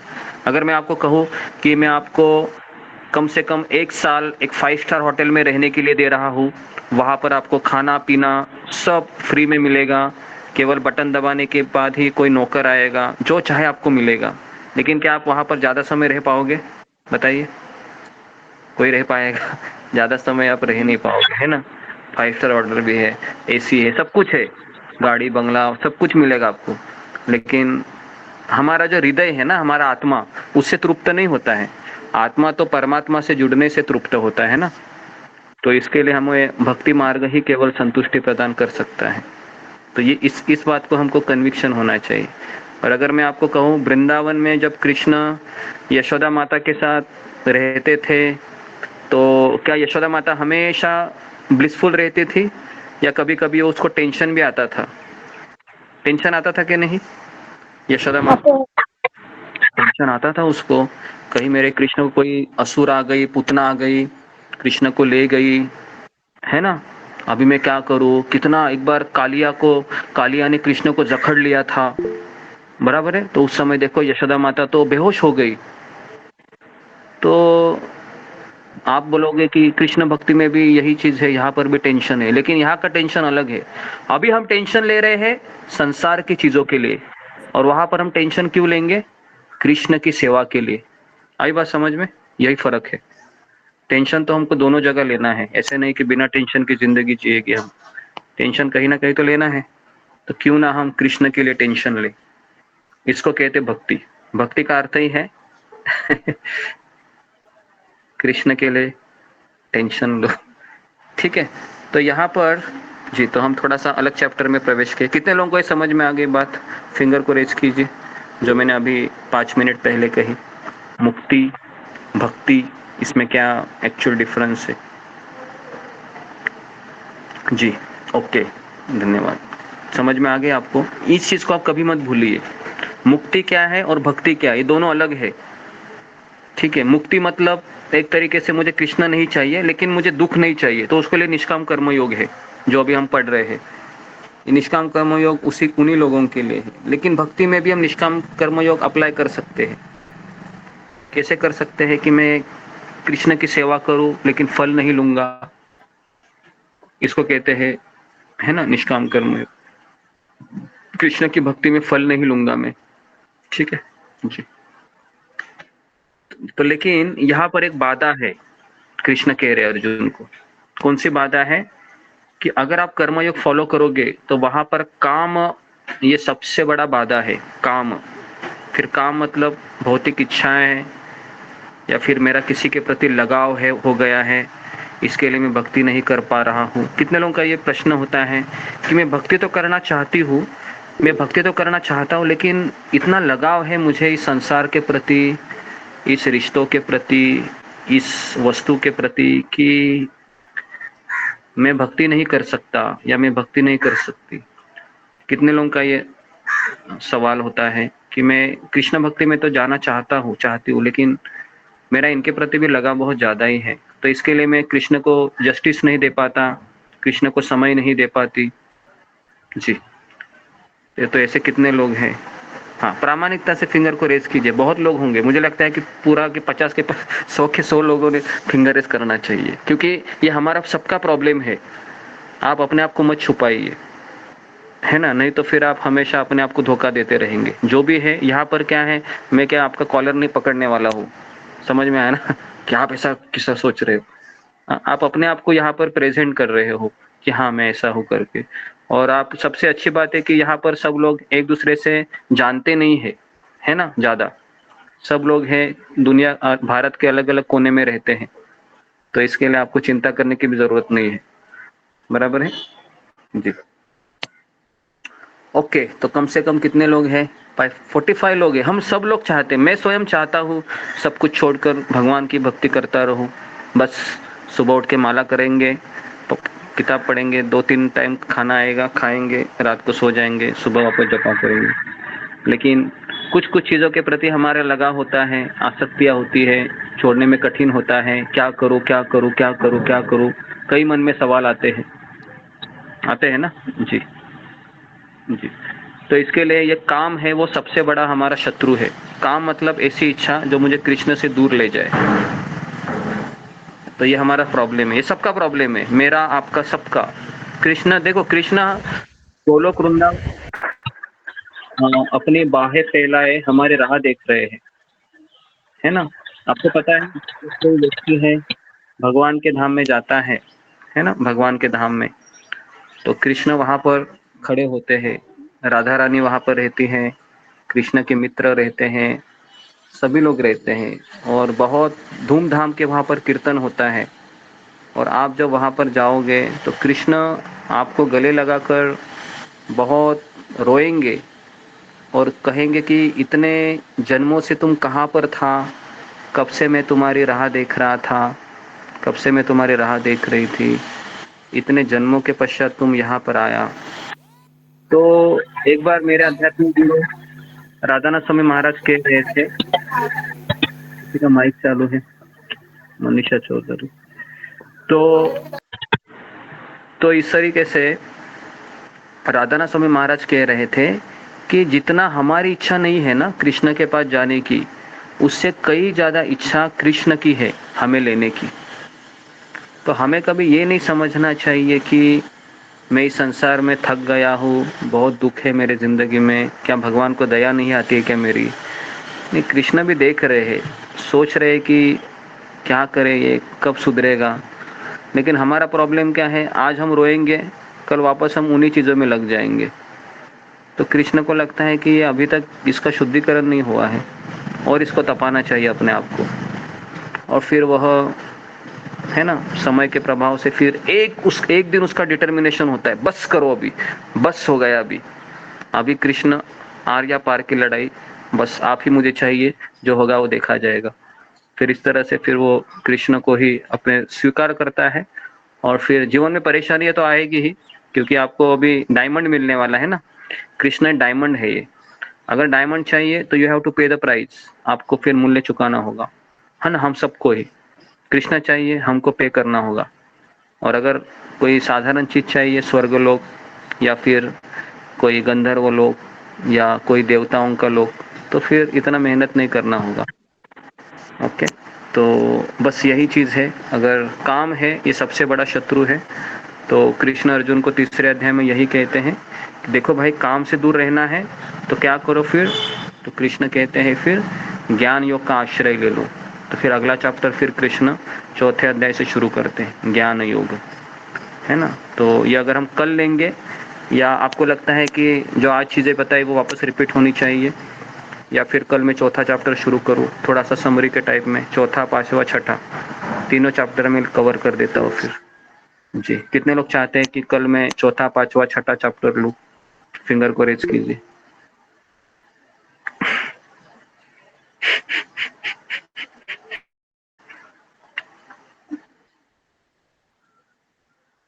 जी, कितने लोग चाहते हैं कि मैं वापस 1 2 3 चैप्टर रिपीट करूं और अच्छे से?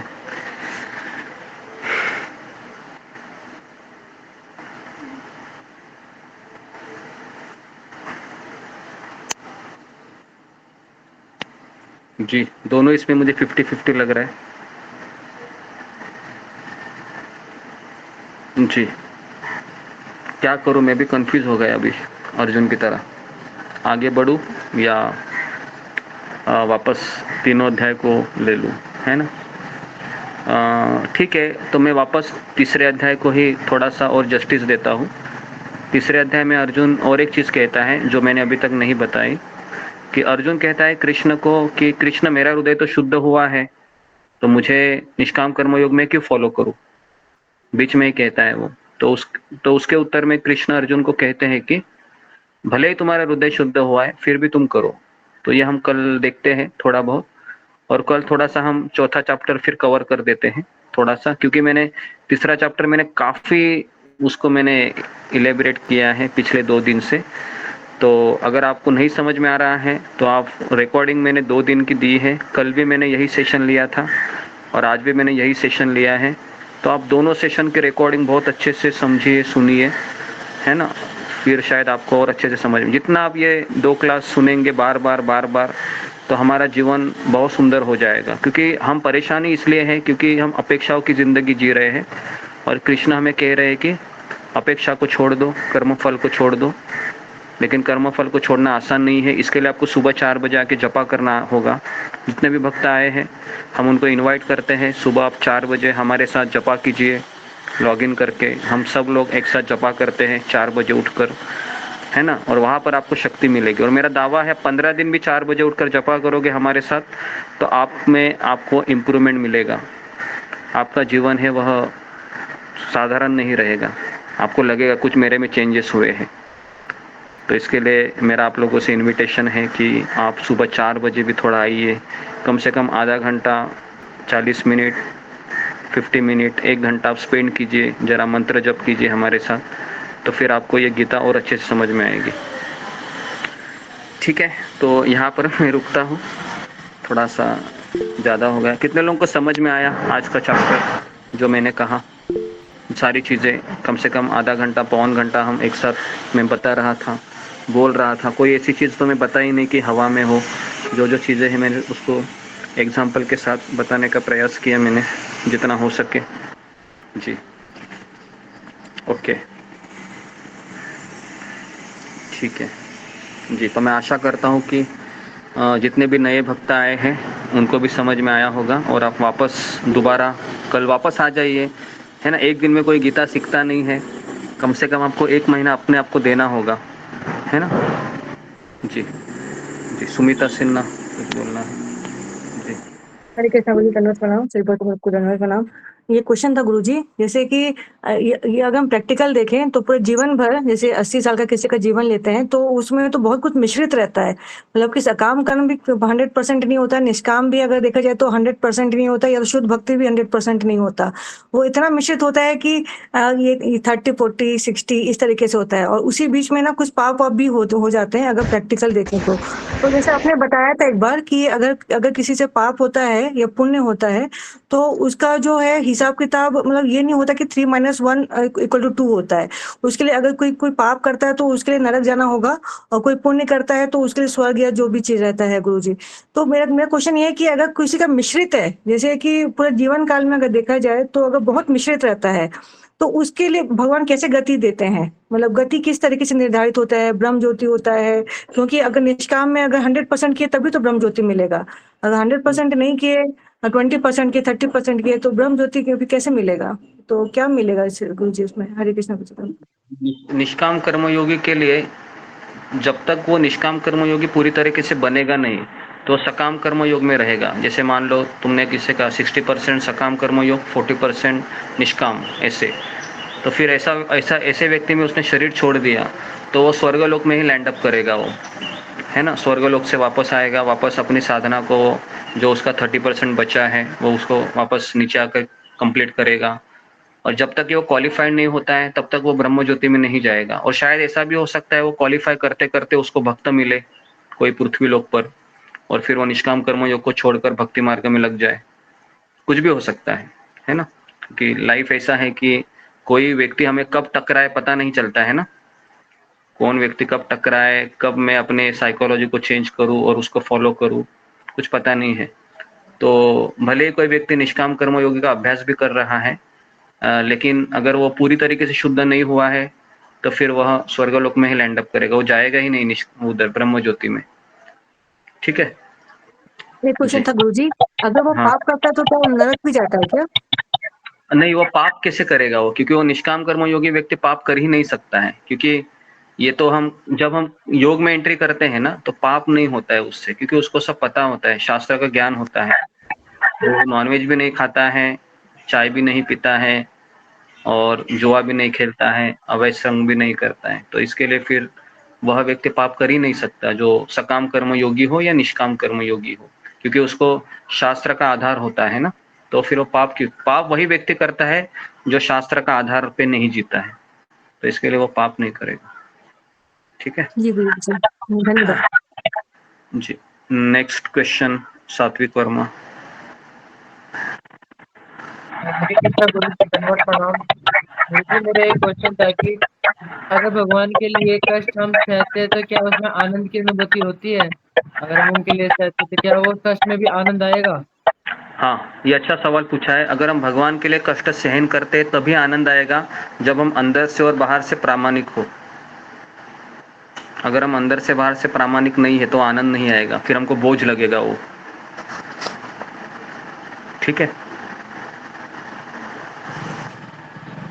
ओके। नेक्स्ट, अलका राठौड़ जी। अलका राठौड़ जी, आपका कुछ क्वेश्चन है? ओके। नेक्स्ट, उषा ठाकुर। हरे कृष्ण गुरुजी को प्रणाम। गुरुजी, क्योंकि मेरा ये क्वेश्चन है कि तीसरे अध्याय का कंक्लूजन ये निकला कि हमें अपना कर्म करना है और परिणाम की चिंता नहीं करना है। बट जैसे मैं अपने खुद से रिलेट करके पूछूं तो एक्चुअली जिस बैकग्राउंड में मैं हूँ वहाँ पे लड़कियों को इतनी ज़्यादा ऑप्शन है नहीं, इतना विकल्प नहीं है कि वो भक्ति कर पाए, यहाँ से उठ के जा पाए। जैसे यहाँ पे यात्रा होती है हमारे ग्रुप में तो जा पाए, जबकि मेरी बहुत इच्छा होती है। तो प्रेजेंट में मैं जहाँ हूँ मैं पढ़ाई कर रही हूँ, तो मेरा हमेशा से इंटेंशन ऐसा था कि मुझे अच्छे से पढ़ाई करना है, क्योंकि मैं फ्यूचर में सेवा कर पाऊंगी, और यदि मैं नहीं कर पाऊंगी तो मैं उन्हें उनका सपोर्ट कर पाऊंगी, जो करते हैं उनको कुछ दे पाऊंगी। तो इस इंटेंशन से मैं पढ़ती थी। तो क्या इस चेतना को भी खत्म करना है? ऐसे भी परिणाम को मेरे लिए नहीं सोचना, सिर्फ कर्म करना है, या फिर ऐसी चेतना को रखना चाहिए जिससे हमें मोटिवेशन मिले और हम अपने काम को अच्छे से कर पाए? हरे कृष्ण गुरुजी, दंडवत प्रणाम। जी, तो हमारी सोच को हमको रखना चाहिए, लेकिन कृष्ण की कुछ अलग योजना है तो हमें उसको स्वीकार भी करना चाहिए। जैसे कोई व्यक्ति जब मंदिर में आता है तो उसकी ये इच्छा होती है कि मुझे गीता सीखने को मिलेगी, गीता पढ़ने को मिलेगी, मुझे भगवान की पूजा करने को मिलेगी। बहुत उम्मीद लेकर वो इस्कॉन मंदिर में आता है। लेकिन जैसे इस्कॉन मंदिर में आता है उसको कहा जाता है झाड़ू मारो, पोछा मारो, किताब वितरण करने बाहर जाओ, किचन में जाओ, बर्तन धो। तो फिर उसको भगवान की योजनाओं को स्वीकार करना चाहिए। ये नहीं बोलना चाहिए मैं तो यहाँ उसके लिए नहीं आया था करके। आई बात समझ में? जी थैंक यू गुरुजी। अलका राठौड़, तो जी आपका फिंगर तो आपका रेज होता है लेकिन आपसे आवाज नहीं आ रहा है। वो अनम्यूट नहीं कर रहा है इसलिए। अनम्यूट करके बोलिए, अनम्यूट का ऑप्शन दबाइए, म्यूट म्यूट अनम्यूट कर। पता है शायद उनको आता नहीं होगा जी, या नहीं अलका उनका आवाज नहीं आ रहा है शायद। ठीक है ओके जी। तो यहाँ पर जो नए लोग आए हैं, कितने सारे लोग नए आए हैं फिंगर को रेज कीजिए। आज उनका पहला क्लास है या फिर पिछले 3 दिनों से आ रहे हैं, 2-3 दिनों से आ रहे हैं, ऐसे कोई भक्त हैं फिंगर को रेज कीजिए।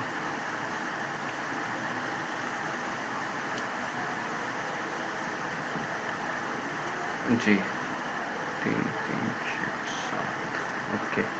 और भी थे, बहुत सारे थे। चार बजे बहुत बहुत चले गए, 4 बजे। अच्छा आधे लोग चले गए होंगे। जी जी ठीक है, कम से कम अभी 10 लोग 10-11 हो गए। ठीक है ओके।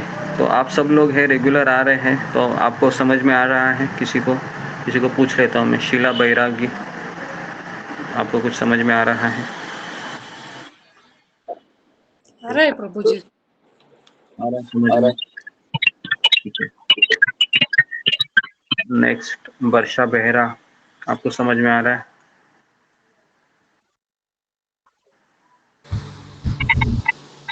हाँ प्रभु जी आ रहा है समझ। आ रहा है समझिए। ठीक है।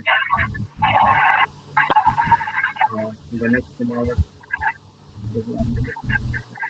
आ रहा है प्रभु जी, समझ में आ रहा है। ठीक है।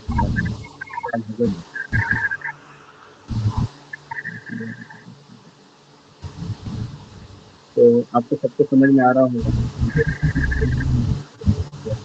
तो नहीं होता है उनको कुछ कहना है,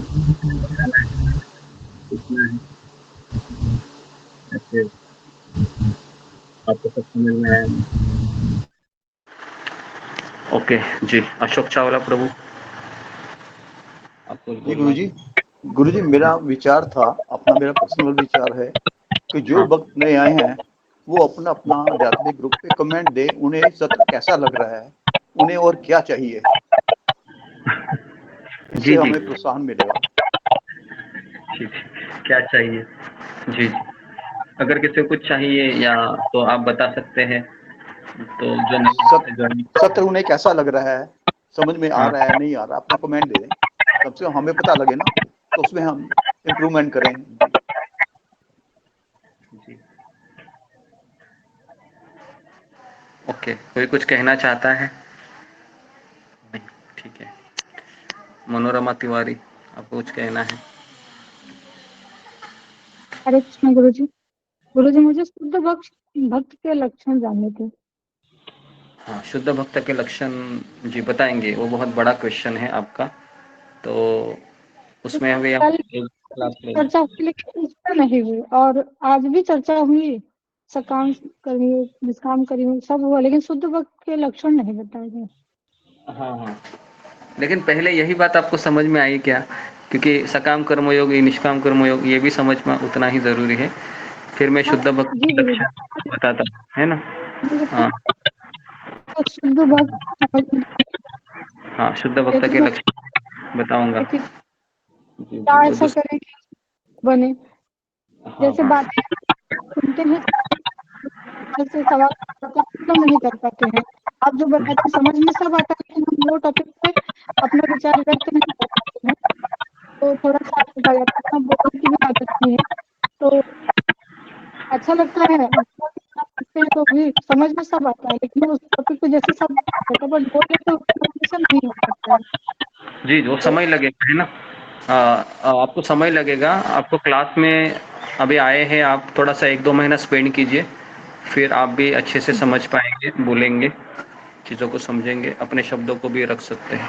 थोड़ा सा अपने समय दीजिए। ओके, तो यहाँ पर मैं सवाल और हाँ, कुछ सवाल है आपका? गुरु जी, सुबह जब हरे कृष्ण का मंत्र होता है, एक दिन हमने आपको ज्वाइन किया था, पहले दिन जिस दिन हम उसके कुछ दिन सुबह 4 बजे उठे थे, तो बिना नहाए ही बैठ गए थे। तो मुझे छोटा सा लगा कि बिना नहाए भक्ति कर रहे हैं, ठीक नहीं लगा। हमने 5 माला, लेकिन हम जैसे बचपन से देखते आ रहे हैं अपने घर परिवार में, जैसे हम ब्राह्मण कुल में है, तो हमारे यहाँ हरे राम से शुरुआत होती है, तो हमारे मुंह से वही निकलता है, हरे कृष्ण की मतलब अभ्यास करना पड़ेगा धीरे धीरे। हाँ हाँ, अगर आपको ऐसा लग रहा है तो हरे राम निकलता है। हाँ बराबर है। हरे राम राम राम हरे हरे, ये पहला आता होगा। हाँ, लेकिन यहाँ पर हम सरल हो जाता है, निकलता ही जाता है, मतलब माला अपने आप छूटी जाती है। जी, कोई बात नहीं। आप अभ्यास मतलब करते रहिए, या फिर आप उसको लिखवा लीजिए मंत्र को अपने हाथों के द्वारा, और फिर उसको पढ़ कर आप प्रैक्टिस कीजिए कुछ दिन, और फिर आप अभ्यास करने से फिर आप परफेक्ट हो जाओगे, है ना। तो वो भी मैं ऐसे ही कहूँगा। हमें बिल्कुल ही राम को ऐसा नहीं लगता है ना। हाँ जी, आपका आवाज भी थोड़ा ब्रेक हो रहा है। तो आप क्या करिए, सुबह आ जाइए और महामंत्र को लिखिए, और फिर उसको पढ़ते पढ़ते फिलहाल 4-5 दिन जप कीजिए, फिर वो आपका अभ्यास हो जाएगा। ठीक है जी। तो मैं रुकता हूं। धन्यवाद आप सबका। हरे कृष्णा कृष्ण कृष्ण हरे हरे हरे कृष्ण।